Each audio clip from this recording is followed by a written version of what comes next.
Hi guys, this is Hobby Ray, and this is my first video, and I'm going to unbox and review to you this HMM Blade Liger AB from Kotobukiya.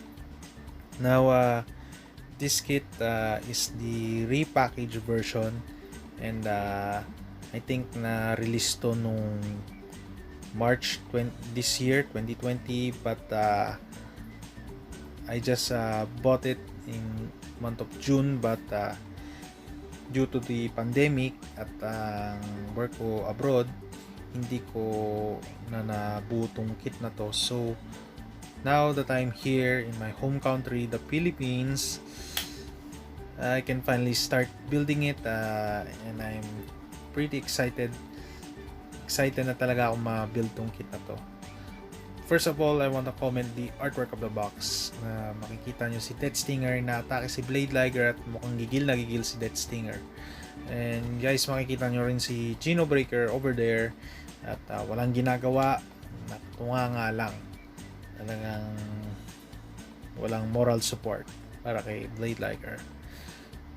So let's go sa sides, sa gilid-gilid, and you will see here the information of the Blade Liger at naka-type in Japanese words which I don't understand, but hindi na importante yon. Importante mismo mabuo natin kit na to.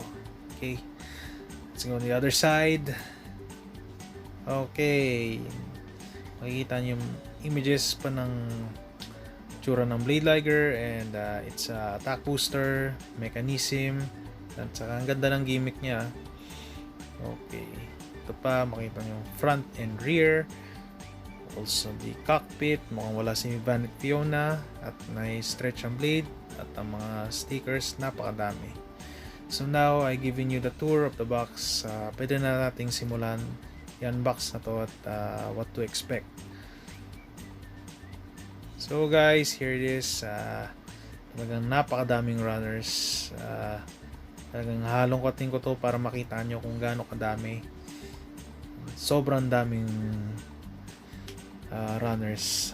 Actually, itong kit na to, this is my first time makakita ng ganito kadaming runner at the same time. Talagang na-miss ako. Pretty sure napaka-challenge nitong mag-assemble. Talagang aabutin ka ng mga ilang araw, and talagang patience is the key to building this kit. And ingat lang din dahil medyo syempre kailangan maganda yung resulta ng pag-build ng kit na to. So yeah, ito, naghahalongkat pa rin ako, mukhang walang katapusan. Sobrang dami, yan, parang bundok na.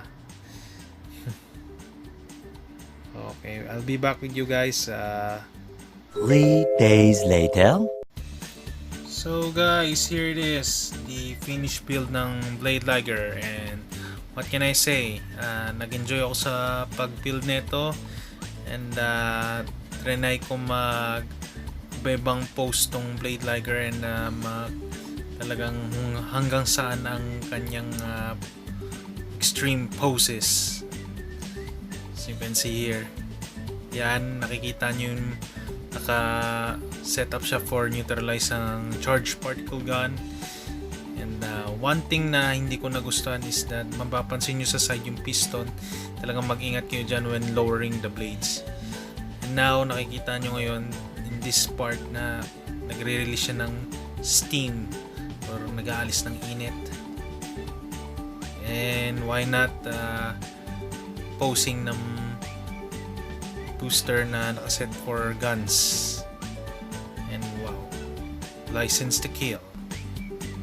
So guys, highly recommended ko to sa mga Zoid fanatic, and sa mga naghahanap ng kakaiba. Ito na yung kit na para sa inyo, and talagang mag-i-enjoy kayo. So guys, this is it. So thank you for watching, and I hope you like this video. Thank you so much.